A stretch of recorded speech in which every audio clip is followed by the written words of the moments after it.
Babona bakhona emakhaya namhlanje ngihleli nomkhulu uMasipala ukhuluma noMthandazi uDlamini. Ngiyasiza kakhulu ngiyakhulekela abantu futhi ngiyabathandazela ngifuna ukuzwa ukuthi emasiko ethu amqoka kangakanani empilweni zethu. Nawe mbukelo okukhona ekhaya ngiyazi lapho unembuzo onenkinga lenza ngibhuti wakho ngimama wakho ngisisi wakho mkhulu kunenkinga la kule mantombazana othola ukuthi manje asuke la yahamba yayozendisa abanye besilisa ngoba banemali basuke ekhaya baye eGoli nafike eGoli athola intombi thatha imali nga 30,000 wayimisa ekhakhakhe namhlanje udibane inkinga lapha intombi yakhe siyambalekela esamnaka asakwazi ukubika ekhaya because into ayenza wayenzela phezulu.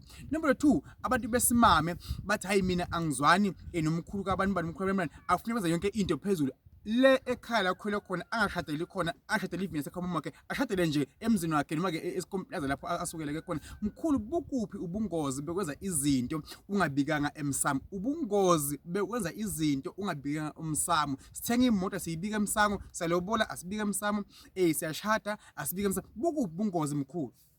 Hey mfana, lokho kubuzayo kufuna abantu abadala. Uyabona ngoba ngina 72 years nje.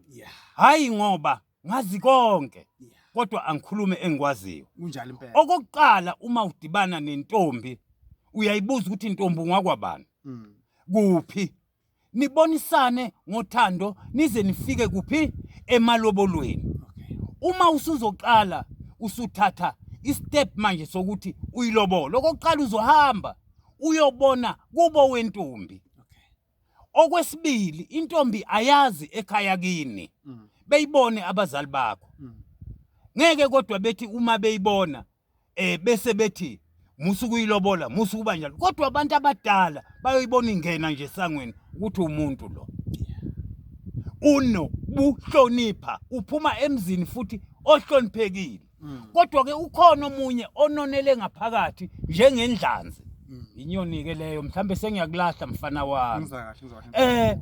Uma sekufika manje uthi Nkosazana sengifuna uyoba umalokazana ekhaya kithi ngoba ubaba nomama sebekhulile sengifuna manje uyoba phekela. Usuzo hlanganisa lawo mandla usuphethe u30,000 mfana wami.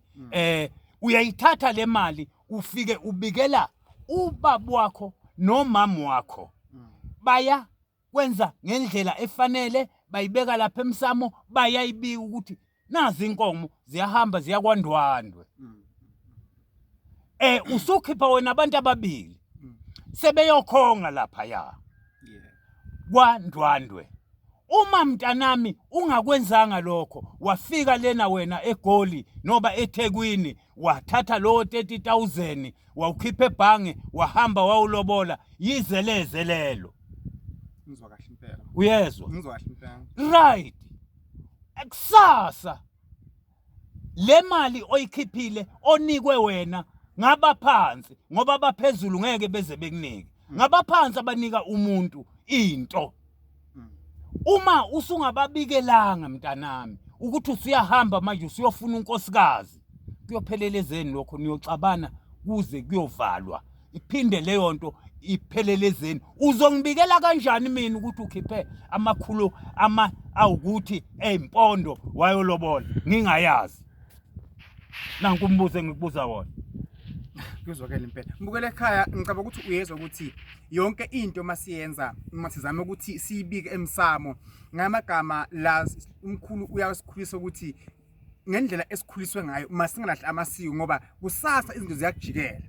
Ungasuki la uyofuna umsebenzi eGoli kanti usuke ekhaya kuphahlile ofika le awusajikibele ekhaya yobonga mdlozi ukuthi ngiyabonga umsebenzi ongitholile. Uyayithenga imoto awuyibike emsamo uthi naso ufunde kakhulu uthi na intuthu iyakunuka intuthu yasemakhaya kanti ukhuliswe ngawo umlotha. Ubungozi obukhulu lobo mbukelo khona ekhaya namhlanje khona abaguleka baguleka kuphi eyikom emajozi boThekwini bona sport kuphi babaleke emakhaya namhlanje abasakhona ukuya emakhaya kuyobika ngoba amadlozi abo abakhona ukukhulumisa ngamagama chaza ukuthi indlela okhuliswa ngayo ekhaya ichubeke ungayishiki masothola unkosikazi ongumlungu oyini mtshele ukuthi mina ngumZulu mina ngumpedi mina ngiyindebele mina ngiNigeria mina yini ngiphahla kanje ekhaya kithi uthi ukuphahla nje ukhumbule kuye ekhaya emathuneni abakhomkhulu kuze into zakho zingaphambani kakhulu abaningi esibabukela lapha emakhaya sibanike banikeza imithi iwasho sibakhulekele bangasindi ayingoba baloyiwe abasalungisi emasiko uma ngikusiza ngomuthi uma ngiyiwasho ngikukhulekela kufanele idlozi lakho libe ngakuwe umsamo wakini mangikhuleka ungilekelele wena uphile